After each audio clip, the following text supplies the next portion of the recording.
So when you're mindless, you see somebody do something, you have one explanation for it. The more mindful you are, the more nuanced everything becomes, and you're aware that things can happen for many different reasons.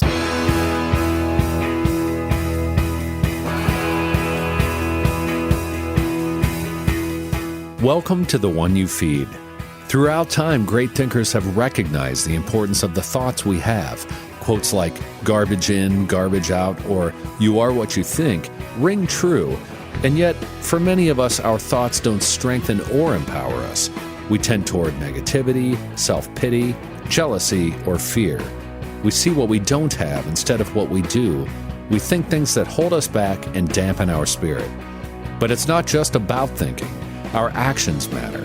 It takes conscious, consistent, and creative effort to make a life worth living.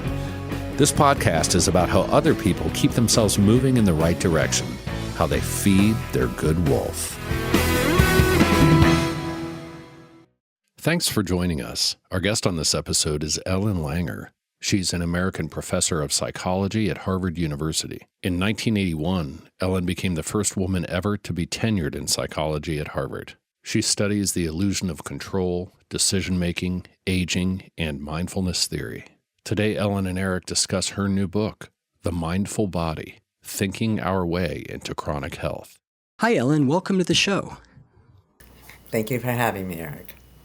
I am really excited to have you on. As I was telling you beforehand, I have followed your work for a long time, and you're really in the psychology field and sort of by the nature of the fact you've talked about mindfulness in the mindfulness field, a real leader for a long time. So this is a real honor. We're going to be discussing your latest book, which is called The Mindful Body, Thinking Our Way to Chronic Health. But before we get into that, we'll start like we always do with the parable. In the parable, there's a grandparent who's talking with their grandchild, and they say, in life, there are two wolves inside of us that are always at battle. One's a good wolf, which represents things like kindness and bravery and love, and the other's a bad wolf, which represents things like greed and hatred and fear. The grandchild stops, they think about it for a second, they look up at their grandparent, and they say, well, which one wins? And the grandparent says, the one you feed. So I'd like to start off by asking you what that parable means to you in your life and in the work that you do. Well, I think that it's fine. I probably would have had a good dog and a bad dog rather than a wolf. It's easier to imagine a good little puppy. Surely all of us have had experiences where we were our best selves or our worst selves. I think that too many people assume that we have to be stressed. There are just going to be times where are the bad wolf or our bad selves. And I think that the more mindful you become and the wiser you become, the less likely that bad wolf is going to show up. And I think obviously that when you say feed the wolf, that's an interesting question also. How do you feed it? I think that just by an awareness of how much control we actually have over our health, our happiness, our well-being, our social interactions, will lead us to be doing the right thing that would lead to food for the better animal. Or something like that. I love that. Yeah, or something like that. And I too would prefer two dogs, being a fan of the dog as I am. So let's start with asking you to maybe define a couple things real quick. You used two words in there that I'm interested in. The first was mindfulness, and the second was, I think you said the wise thing to do, right? So I'd be interested in also what wisdom means to you. So maybe you could give us your... Well, first let's talk about... Yeah, let's talk about mindfulness. Yep. So many people confuse mindfulness with meditation. Meditation is fine, but it's not the same thing. Meditation is a practice you go through in order to result in post-meditative mindfulness. Mindfulness, as we study it, is more immediate. It's not a practice, it's a way of being. And it's so simple, Eric, it almost defies belief when you look at the consequences of being in this state of mind. All you need to do is notice. Now, everybody thinks they're noticing because when they're not noticing, when they're being mindless on automatic pilot, they're not there. So they're not there to know they're not there. Sadly, 45 years of research that I've been doing says that most of us are mindless most of the time. So all you need to do is know you don't know. Now, everything we've been taught works in the opposite direction. You know, you go to school and you're taught absolute facts. Your parents tell you absolute facts. Because everything is always changing and everything looks different from different perspectives, these absolutes need to be questioned. And so what I often do when I start these talks is take a fact that everybody is sure of. Right? So how much is 1 plus 1, Eric? So dutifully, you're going to answer, go, 2. What did you say? 2. Right. But it isn't always 2. If you're using a base 10 number system, 1 plus 1 is 2. If you're using a base 2 number system, 1 plus 1 is written as 10.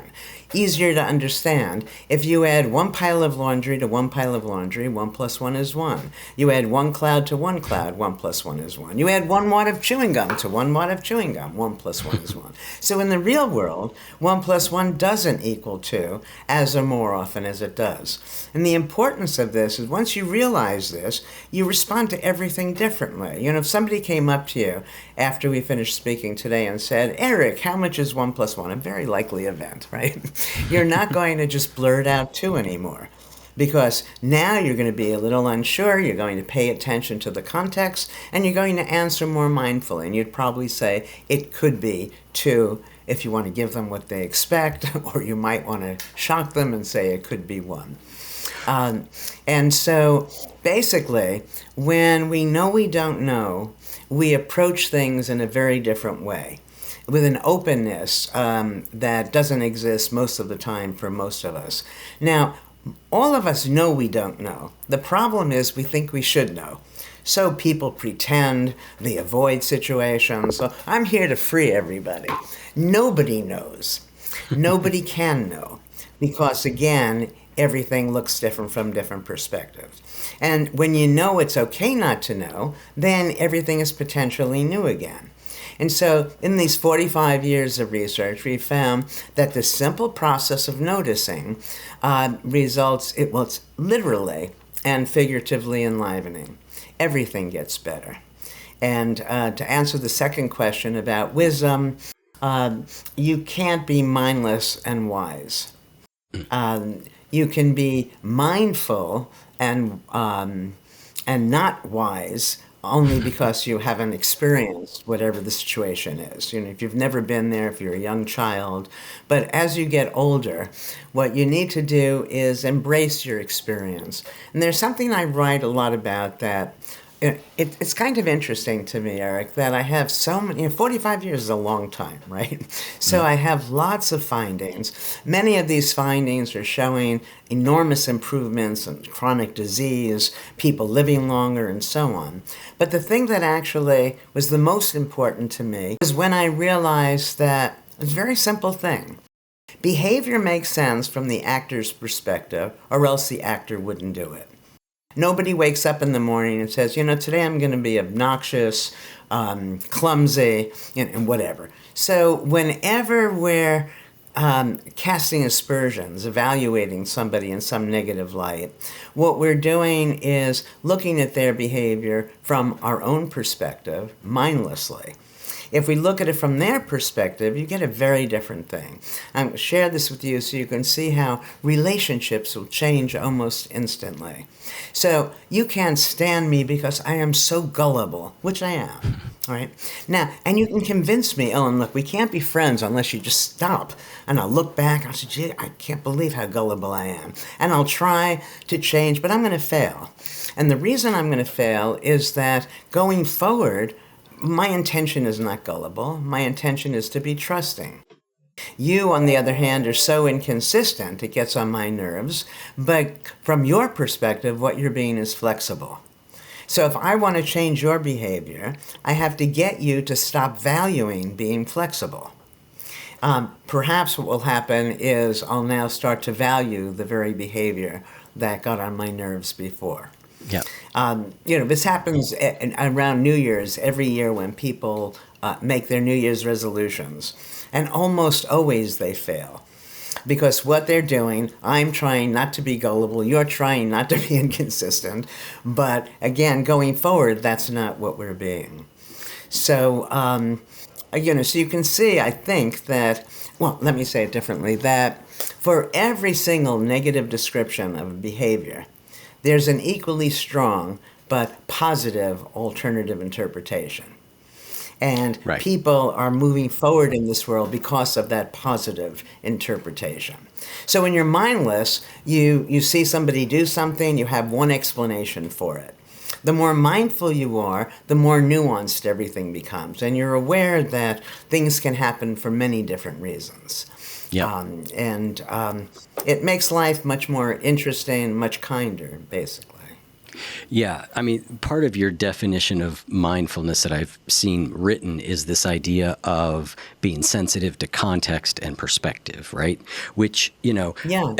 and perspective to me is you can't not take a perspective, right? It just happens automatically. But what I can do is know that that is happening and then say, and what else, right? And what else am I not Yes, seeing? What exactly. else am I not thinking? I've done a lot of Zen practice, and one of the key phrases in Zen is "not knowing is most intimate." Right? It's this whole idea that, like, if you want to be closer to life, you got to know you don't know, and wake up to that. And as soon as you know you don't know, everything becomes new, everything becomes potentially interesting. And so a lot of our work also shows that as you're noticing, drawing these distinctions from any particular perspective, recognizing alternative perspectives, the neurons are firing, and you seem alive. We have evidence that when you're mindful, people see you as charismatic. When you're mindful, you're healthier, you're likely to live longer. Everything is just improved. In fact, it's even the case that the things that you do bear the imprint of your being mindful. So you seem better, your relationships are better, your health is better, and it's so easy. It's sort of unclear to me why anybody who's listening wouldn't immediately try to change in this way. And now the problem is that when you're mindless, again, you're not there to know you're not there, and so it's not so easy to change. But when you're learning anything new, you certainly can learn it in a mindful way. Yeah. And you add to it, it could be, yeah, that's one way, perhaps, on the one hand, on the other hand, and so on. You make it richer and a little more tentative. If you've been doing something 1,000 times like a robot, it's often hard to change it. However, there are ways. And simply when you're suffering, when something didn't go right, is the time you're talking to yourself. And now is an opportunity to talk to yourself more mindfully. Yep. So let me ask a question that sort of goes, taking what you've said so far and kind of goes right into the core of the book, right? And you say early on, our psychology may be the most important determinant of our health. That's a Yeah. pretty bold statement. Oh, and I mean it even more strongly than you just quoted me as Your saying. your your Yeah, editor told you to tone it yeah. down. The medical model not that long ago had been one that said psychology was virtually irrelevant. I'm sure doctors wanted people to be happy, but and not stressed, but they didn't think that that was relevant to health. The only way you were going to become unhealthy was the introduction of an antigen. All right. Hmm. Now things have moved quite a bit, and people realize stress is unhealthy and so on. But I don't think it's moved nearly as much as it should be. And psychology is probably the most important determinant. So almost everything I'll say now and that I write about it is based on lots of studies that we've done. This particular thing is not yet borne out, but still I believe it, which is that stress, I think, is the major determinant of our health. So if we took people, this is a study I'd like to do but haven't gotten to do. If we took people who were just diagnosed with some dread disease, some kind of cancer, let's say, and then nobody, if they get that diagnosis, is going to be pleased. So we give them a little while to adjust to it. And after, let's say, 3 weeks, we start evaluating their stress level. I believe that that stress that we're measuring their stress over time will be a better predictor of the course of the disease than genetics, nutrition, even treatment. That's how important. And stress is psychological. Events don't cause stress. What causes stress is the view you take of the event. The more mindful you are, the more potential views are available to you. And once you generate an oh my God view and a that's pretty good view, most people are going to cling to the pretty good view. But we've been taught there are good things, there are bad things. People, kill themselves to get to the good, do everything they can to avoid the bad. Once you see it is neither good nor bad, it's nothing until you frame it, you're basically at peace, rather than racing around trying to avoid or garner these rewards. Let me ask a question, because I think that the mind-body connection, right? And you go further, and I actually agree with you to say that, like, to even talk about them as being connected is to understate the case. They are one thing, right? Exactly. Which I don't understand how we don't see that, right? I mean, they are literally connected in every possible way. But that what our mind does is a huge determinant on our overall health, right? And I think that there's enough studies that show this to be unequivocally true. Here's the rub that I'd love to hear you talk a little bit about, which is, if I am diagnosed with cancer and that cancer continues to progress, isn't there a sense in which we could be saying that the way I'm thinking about that and the way I have processed thoughts in my life is the cause of that, and thus Tell me, I'm a blaming the bad victim? person? Well, Yeah, yeah. kind of, yeah, No. yeah. No, I understand completely. I think that if we were all taught the kinds of things that I keep writing about over these 45 or so years, then it could be conceivable. But when the world tells you that you have no control over these things, that we have a bunch of chronic illnesses where, the symptoms are going to stay the same or just get worse, and it doesn't matter what you do, how can you be responsible for believing that? Can I back up a second, because there's something I just wanted to tell you about stress, and then I'll, Please. I'll talk to you about the Sure. unity. Yeah. All right. So I have a couple of one-liners that people find useful, and I thought I'd share one with you, which is, next time you're stressed, ask yourself, is it a tragedy or an inconvenience? Oh my God, I missed the bus. Oh my God. Most of these things are just not big. And if you just say to yourself, is it a tragedy or an inconvenience? Many of us just become more relaxed and able to deal with Yep. it. And also, just for people to realize that most of the things we're stressed about never happen.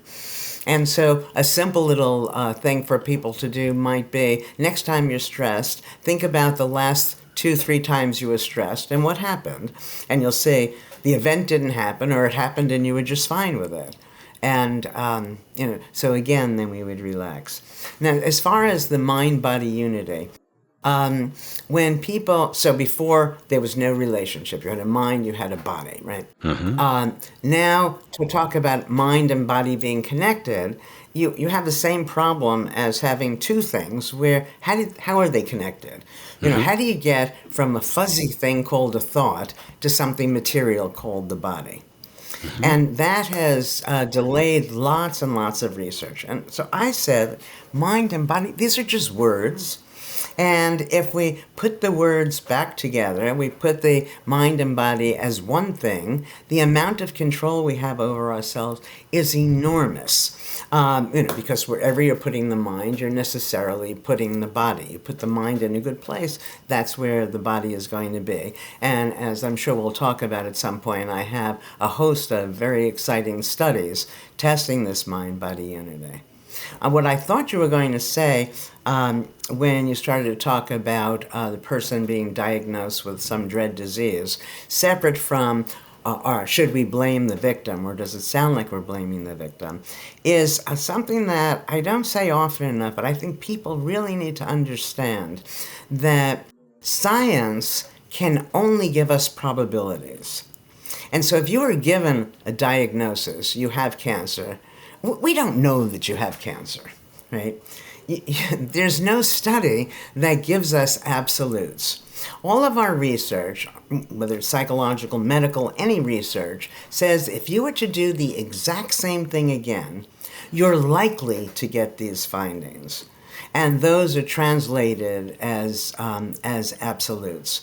So when you recognize that it's a maybe rather than an absolute, again, you feel better and don't give up and try to do things to, in fact, make you part of the percentage that doesn't actually have, or the people for whom the diagnosis won't go in a certain direction.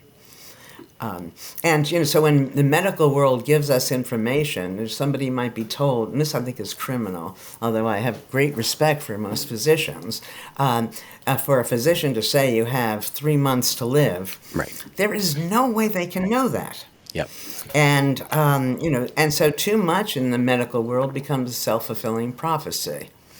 And, if you assume something's going to happen, then you do those things that make it more and more likely. Yep. You don't get out of bed, you don't eat good foods, you don't keep your mind active, and you slowly give in to whatever the illness is. Yeah.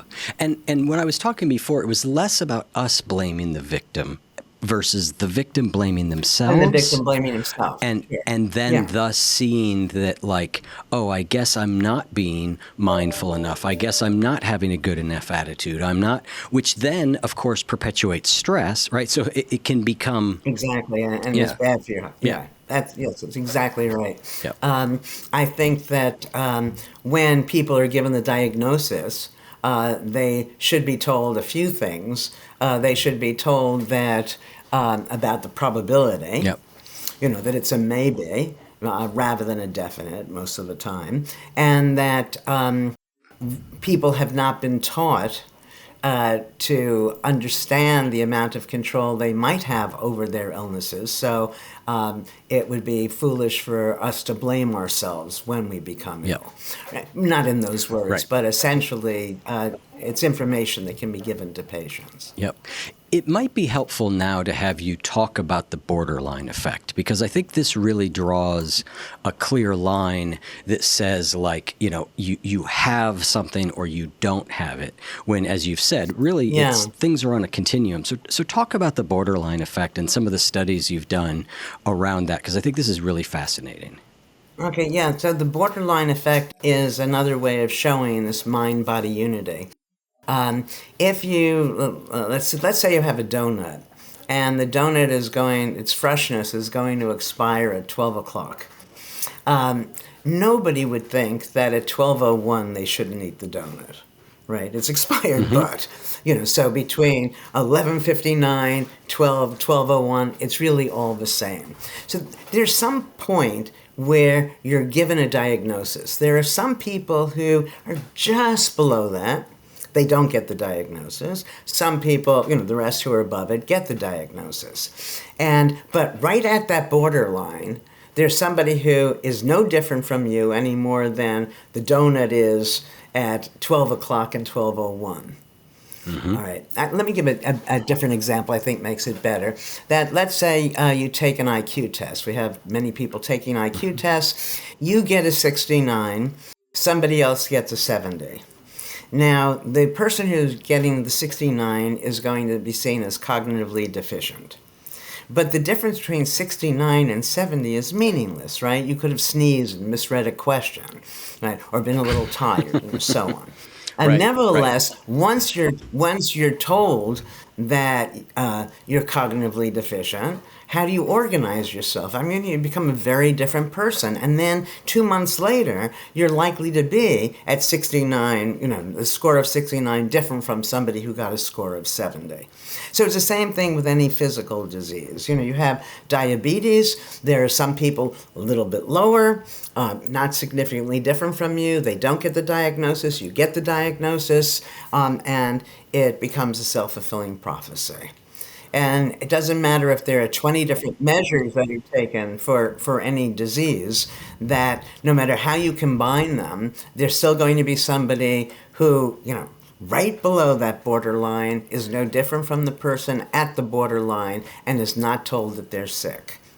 Right. And what your So we studies did have this shown. with diabetes. Yeah. Yeah. Go on, I'm sorry. Oh, I was going to say, well, No, what you your tell studies us. have shown that's so fascinating is this idea that, like, the outcomes for those people, the people who are at just under the diabetic line and just over, I mean, you show dramatic changes in their long-term outcome and prognosis Yeah, based yeah. on just the fact that they had the diagnosis or they didn't, which is amazing.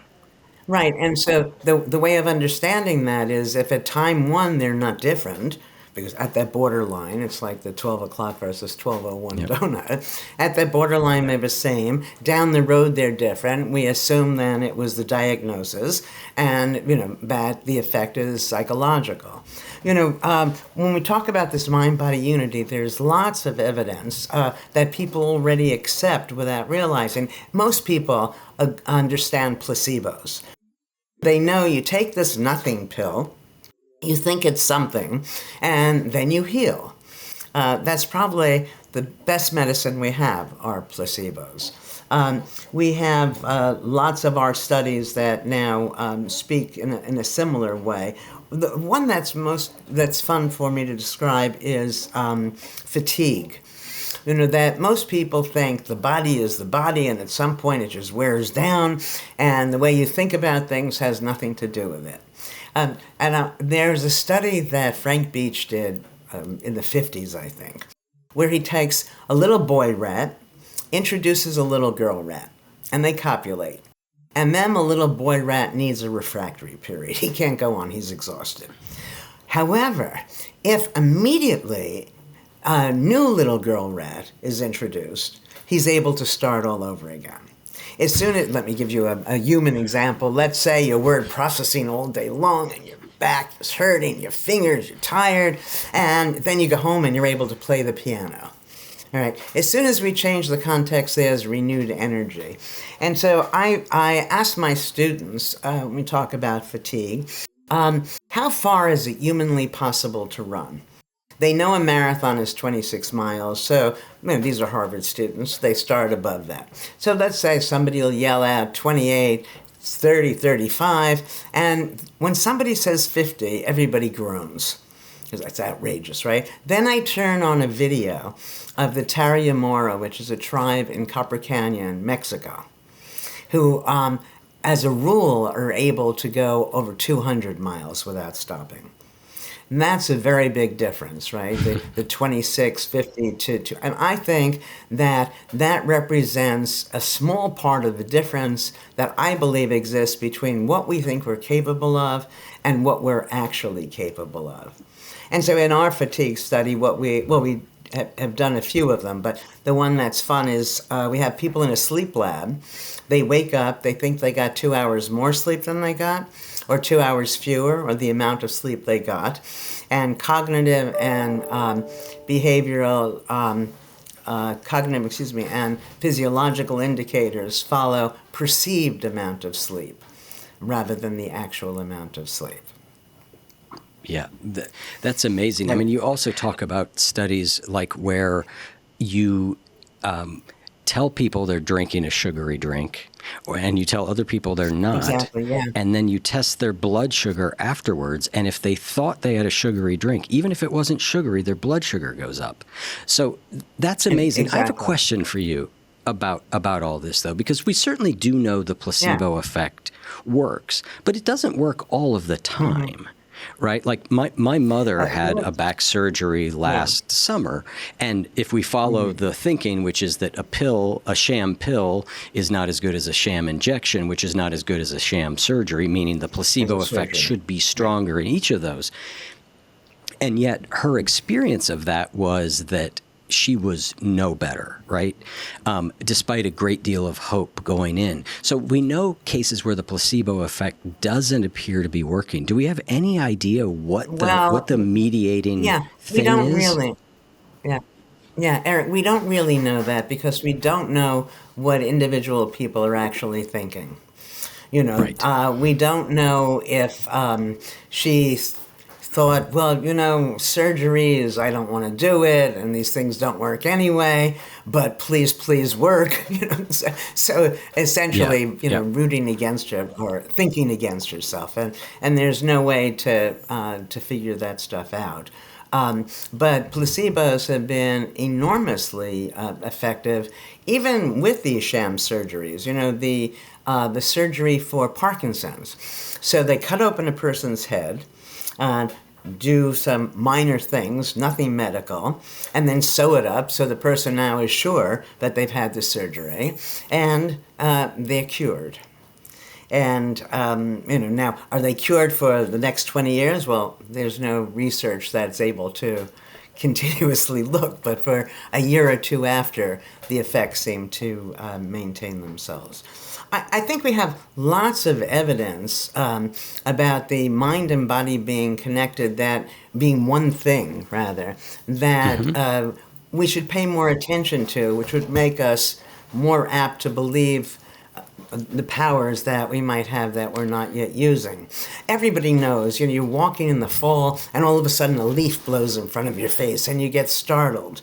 Nothing's happened, right? It was a leaf. But the thought that it was something is what led to your pulse and heart rate and everything, going up.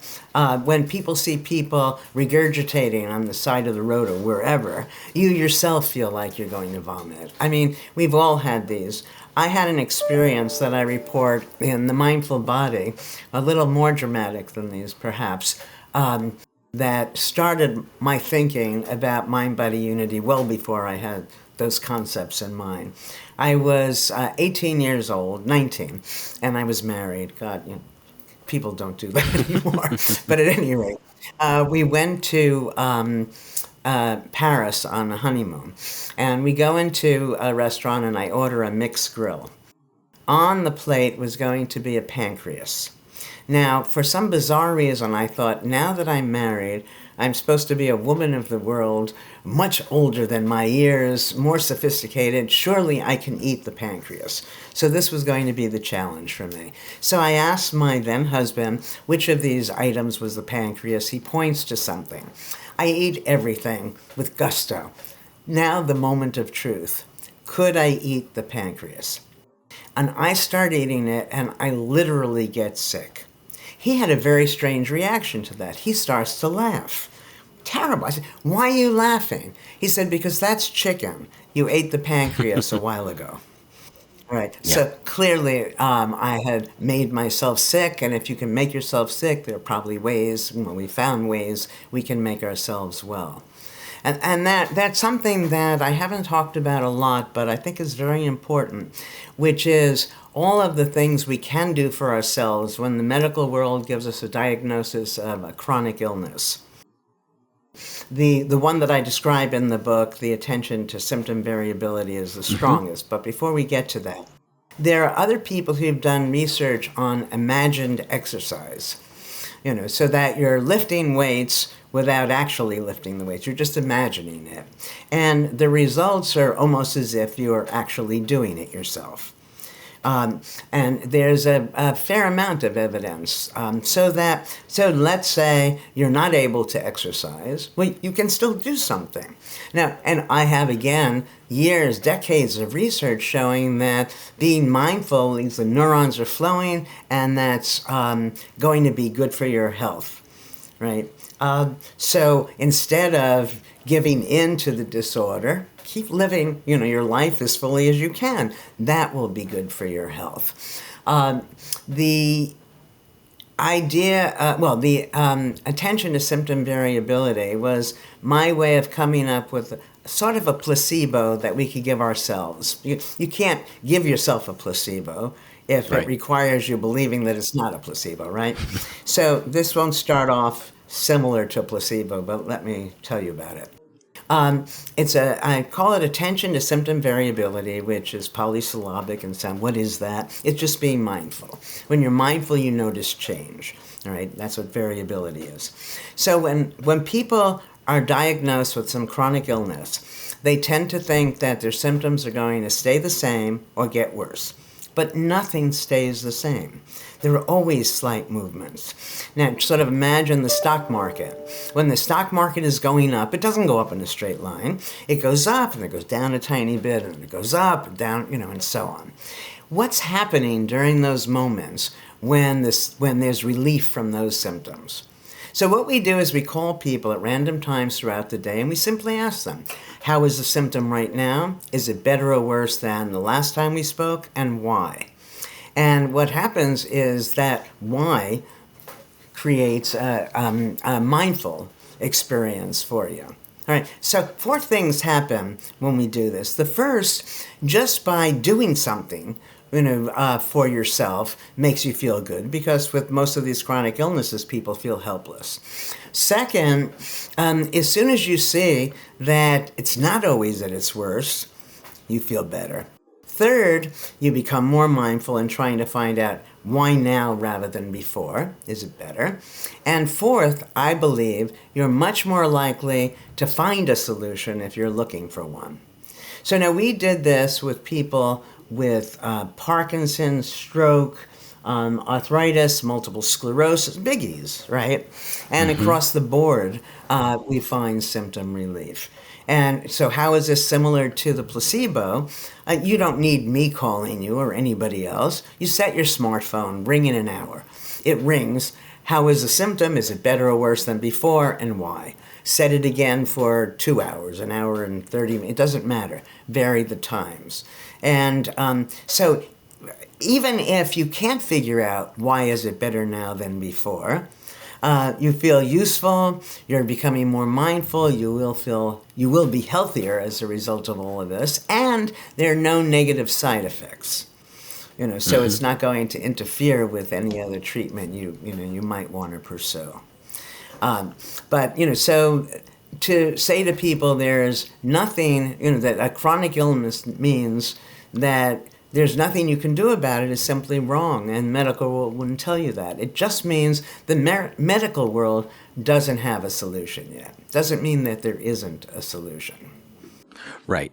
And you're not eliminating the fact that there are medical causes to the things that go wrong with us.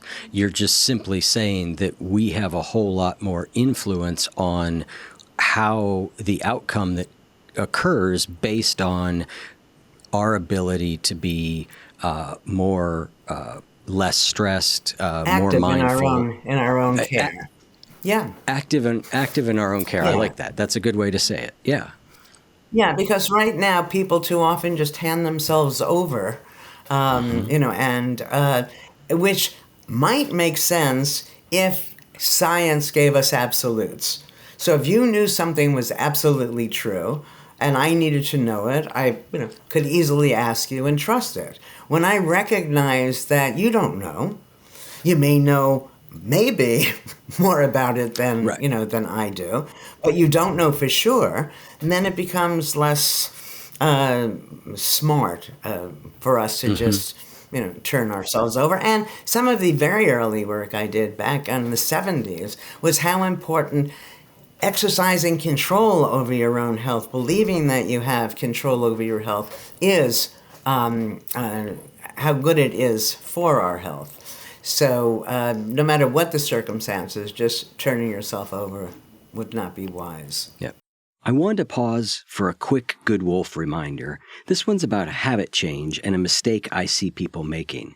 And that's really that we don't think about these new habits that we want to add in the context of our entire life, right? Habits don't happen in a vacuum. They have to fit in the life that we have. So when we just keep adding, I should do this, I should do that, I should do this, we get discouraged because we haven't really thought about what we're not going to do in order to make that happen. So it's really helpful for you to think about, where is this going to fit and what in my life might I need to remove? If you want a step-by-step guide for how you can easily build new habits that feed your good wolf, go to goodwolf.me/change and join the free masterclass. I'm curious whether you've done any research in this particular area, which would be dementia and Alzheimer's, right? Because what's interesting about that is that, I mean, I think it would be hard to do because, again, the thing you would be asking the person to use is the thing that is becoming problematic, and their ability to report on their symptoms would be. But I'm just curious whether you have. Yeah, we started, these things are very hard to run. They take a lot of person power and money and so on. But it should be an easy thing to follow through with this attention to variability. So let's say, your caretaker can easily know, what happens is when you're with somebody who has dementia, it's very hard for you not to lose patience with them. We forget that it's not willful, but they're saying the same thing they just said 2 seconds ago and so on. And we tend to think that whatever we're witnessing is sort of generally true for them. And people do this to themselves. You forgot something. You're 75 years old, and you see yourself forgetting, and you don't pay any attention to what did you forget. How much did you remember? In other words, when you see somebody do something, and you don't generalize, and you say, what did they forget? Why did they forget this and not these other things? Let's be more differentiated about it. Then you put this horrible disease back into perspective. And we can do this for ourselves just for the memory problems, which are interesting in and of their own right. People, again, because of their mindlessness, don't realize that the way you respond to the world when you're 40 may be very different from the things you care about when you're 75 years old. So if I'm 40 and you're introducing me to people, let's say at work, I'm going to feel that I have to learn their names because these people may be important to my future in some sense. I'm 75, you're introducing me to the same 5 people. I don't care. It doesn't matter what their names are. If we're going to have continued interaction, at some point I'll learn the name. Now, if you asked me what that person's name was, I would think of myself as having a memory problem. But to remember something means you have to learn it in the first place. If you don't learn it in the first place, when you don't know it in the second place, it has nothing to do with memory. So a large part of what we see as a memory problem is not caring. Not paying attention to the same things. Again, if everybody finds a particular TV show interesting in the family and the 80-year-old doesn't find it interesting, we tend to think it's because of some attention problem they have. Rather than realize that they've been there, done that, it's just not so interesting. So there are often many other explanations for the ills that people seem to suffer as they get older. But for dementia, at early stages, it's a perfect opportunity to test attention to variability. People are not forgetting everything. So what are they remembering? What are they forgetting? Why are they forgetting what they're forgetting? And part of it could be that they didn't care anymore about it. I played my father. My father went into a dementia facility. He was 90, and I went to visit him, and we started to play gin. And while we're playing, I say to myself, and this is sad to me that I would do this, given that I've been studying older people since I was very young. But I'm saying to myself, should I let him win? And while I'm entertaining the possibility of letting him win, he then says gin and beat me fairly, which just is another indication of when we lose things, we don't lose it all at once. And if we recognize the things that we could still do, I think we would feel better, and that would possibly help us recover some of the things that we've lost. So maybe we could just review a couple more of these mind-body unity studies that you've done. Yeah, well, the first one was done a long time ago. We call that the counterclockwise study. So what we did was we retrofitted a retreat to 20 years earlier, and we had elderly men live there for a week as if they were their younger selves. So they would be speaking about past events as if they were just unfolding. We'd be watching an old movie or TV show and then discuss it as if it was just filmed and so on.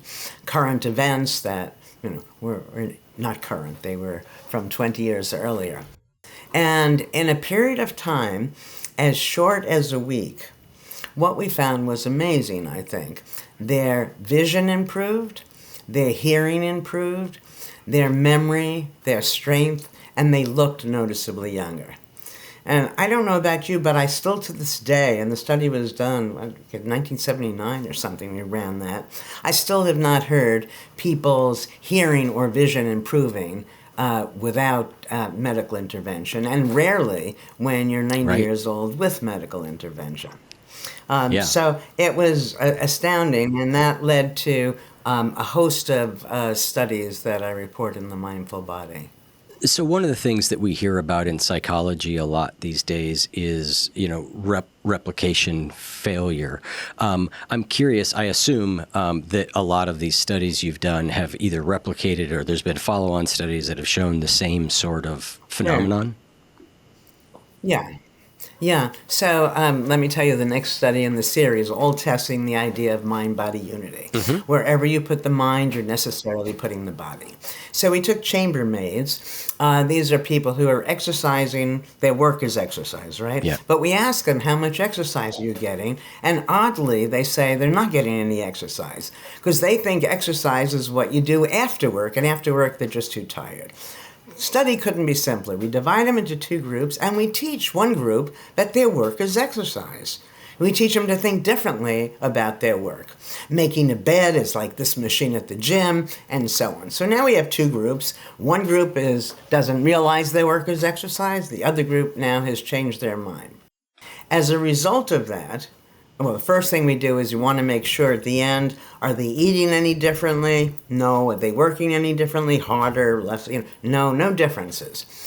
Nevertheless, in a week's, just by the change of mind, now seeing their work as exercise, they lost weight. There was a change in waist to hip ratio, body mass index, and their blood pressure came down. And this is really a study in the nocebo. Just as a placebo is something positive you take that brings about positive outcomes, a nocebo would be taking away the positive effect that you might expect. So a study somebody else did a while ago is ipecac, which is used to make you vomit in case you accidentally consume poison, right? So people who are having trouble, who are vomiting, are given ipecac, but they're told that ipecac they're not given it by name, the medication will stop their vomiting, and their vomiting stops. Yeah. Which is, if you think a little bit about that, we have people, let's say you're getting an antidepressant, and the antidepressant doesn't work. The therapist is likely to increase the dosage or even change the medication, when instead the person needs to be aware that they need to participate in the effectiveness of any of these drugs. Because you can stop the effectiveness of the drug just by not believing in it, like your mother might have with that operation. Yeah. At any rate, and so that was a conceptual replication. The next one was the study you alluded to on diabetes. We had people come in who had type 2 diabetes, and we're going to sit them in front of a computer. All of this will become clear when you get to the end of it. And next to them is a clock. And they're told to play computer games for the next 15 minutes or so, and then change the game they're playing. Unbeknownst to them, the clock is rigged. So for a third of the people, the clock is going twice as fast as real time. For a third of the people, it's going half as fast as real time. And for a third of the people, it's real time. And the question we're asking is, will their blood sugar be affected by the actual passage of time or their perception of how much time passed? And it was the perception of how much time, which means we can go quite a distance in controlling these type 2 diabetes. So we have lots of these studies. The most recent, we inflicted a wound, a minor wound, but still a wound. People, I think I'm clock crazy. I don't, we use clocks again. And the clocks were rigged. You're in front of a clock, it's going twice as fast as real time, half as fast as real time, or real time. And it turns out the wound heals based on clock time, perceived time. So in study after study coming out of our lab and labs all over the world now, it seems we have an enormous amount of control over our health that we've only begun to realize.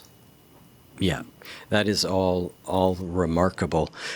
We're nearing the end of our time, and I wanted to pivot here for a second. And I wanted to talk about a phrase of yours, which is don't try to make the right decision, make the decision right. But talk more about that and what you mean by that. Okay, yeah. Well, I think, first of all, one of the most stressful things for people is making decisions about things that are important. And most people believe that the way to do this is gather information and then do a cost-benefit analysis. And it doesn't work, it can't work, because when you recognize, as we were talking about with stress itself, things in and of themselves are neither good nor bad. So if this cost is also a benefit and the benefit is also a cost, when you add them up, they're not going to tell you what to do. When you're gathering information, how much information? Because the next piece that you don't look at could have changed the decision entirely. Yeah. And so that's why people keep gathering and gathering. There's no natural endpoint. But most important is that decisions are made to take action. The moment you take the action, you cannot evaluate the other alternatives. So if you're asking yourself, would you like peach pie or blueberry pie? Okay, so you decide, however you decide, you're going to take the peach pie. You take the bite of the peach pie. Now your palate is no longer naive in some sense. So when you taste the other pie, you can't make the comparison. Should I go to Harvard or Yale? So you decide to go to Harvard, and you don't like it. So now you're going to go to Yale. It's not the same thing because you're no longer a newbie. You're no longer a first semester freshman. All right. So we can never evaluate the quality of our decisions. Now you add to all of that when you make the decision, whether it's experienced as good, bad, or indifferent is solely a function of the way we choose to think about it. So this is complicated, and I spend a lot of time, because I'm arguing with Nobel Prize winners and what have you, who are telling us to do very different things from my recommendation. And my recommendation is very simple. Randomly choose, just make the decision, don't worry about it, and then make it work, then make it right. And so I told my students in a decision-making class, go spend the week. I don't want anybody to make any decisions. Have a rule of thumb. Flip a coin. You can say to yourself, whatever the first alternative is, that's what you're going to take. All right, but no decision-making. And they came back and they all had a wonderful week that was stress-free. So, regrets are mindless. regrets that we've made the wrong decision, that we've done the wrong thing, suggests that the alternative that wasn't taken would be better. It could be worse, it could be the same, and not only that, it is neither good, bad, or indifferent, independent of how we make it. So if you know why you're doing what you're doing, then after you do it, you don't regret not having done something else. All of our negative emotions, it turns out, Eric, too much for us to go into now, but they're all a function of our mindlessness. And let people just think about So, that, since we don't have time to talk about it. yeah. Let me just follow that question up right before we end, which is around regret, right? Because certainly I think in what you're talking about, that makes a lot of sense, right? And I mean, when my son was getting ready to go to school, we talked a lot about this. Like, there isn't a right choice here, right? You're just going to make the best choice you can, and then it's all about living into that choice and making it good, right? So I can see how, like, regretting that I didn't eat the peach pie versus the blueberry pie, or I went to Yale versus Harvard, doesn't make sense. But regrets can serve another function, which is a way that we can reflect on our behavior and say, hey, that's not the person I wanted to be, right? In which case, regret is serving perhaps a useful purpose in that case. What do you Well, think? I don't agree. I think Okay. that regret is mindless. And I think that people take themselves to task far too frequently, and that's part of why the number of antidepressants being sold, is enormous, because they don't realize that their behavior makes sense, or else they wouldn't do it. And going forward, if you know why you're doing something, then you're not going to take yourself to task for not doing something else.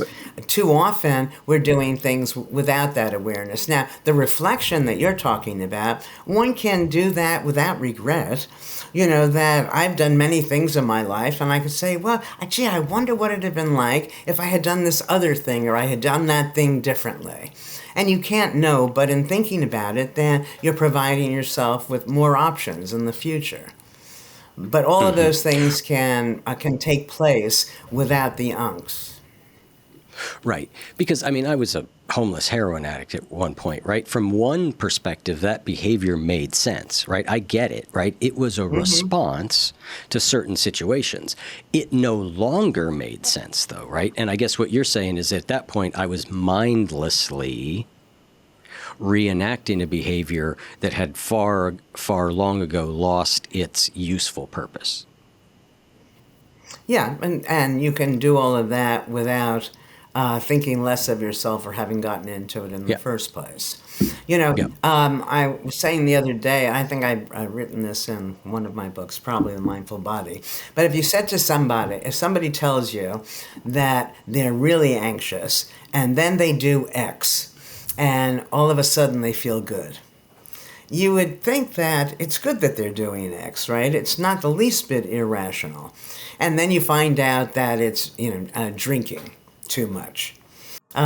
If we didn't teach people that they were weak, and that's why they were engaging in these behaviors, but their behavior did make sense, then they might have the strength to find alternative ways of meeting the same need. Yeah, I mean, this is a deep discussion that I could spend a long time on. I think it's pretty.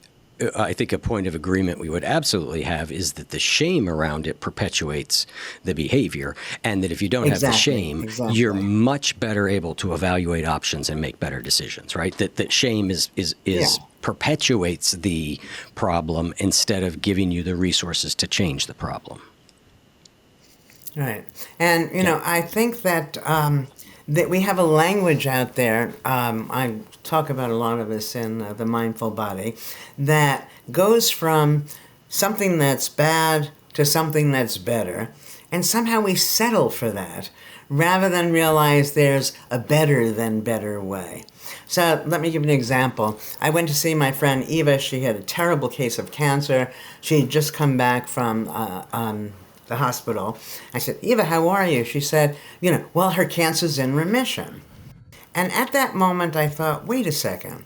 if I took the exact same test, presumably they'd tell me I don't have cancer. Why is it I don't have it, but she has it in remission? And so remission is better than having the cancer be active, but not nearly as good as seeing yourself as cured.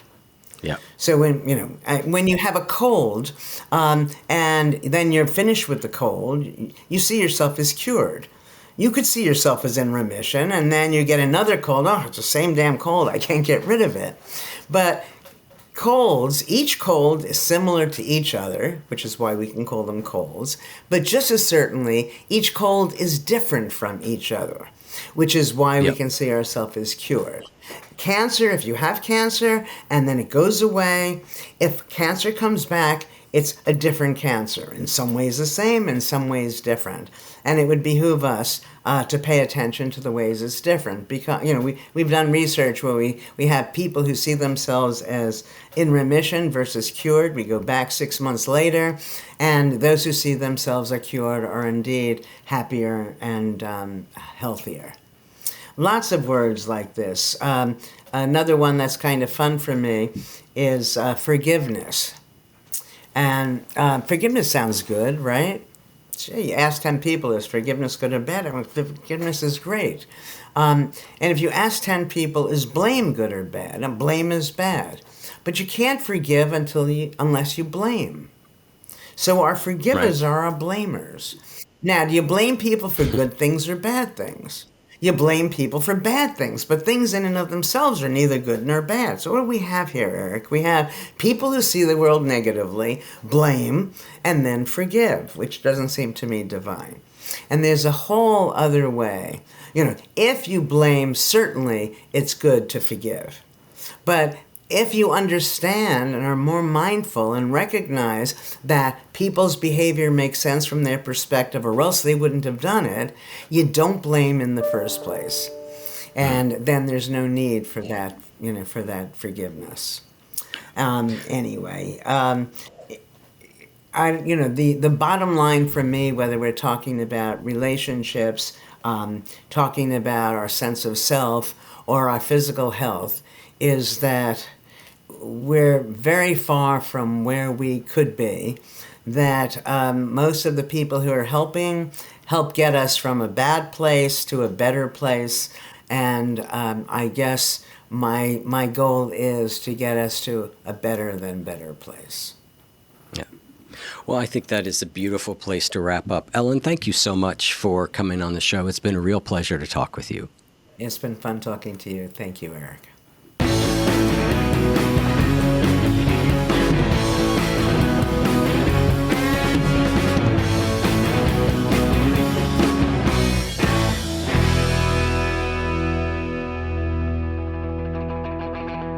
If what you just heard was helpful to you, please consider making a monthly donation to support the One You Feed podcast. When you join our membership community with this monthly pledge, you get lots of exclusive members-only benefits. It's our way of saying thank you for your support. Now, we are so grateful for the members of our community. We wouldn't be able to do what we do without their support, and we don't take a single dollar for granted. To learn more, make a donation at any level, and become a member of the One You Feed community, go to oneyoufeed.net/join. The One You Feed podcast would like to sincerely thank our sponsors for supporting the show.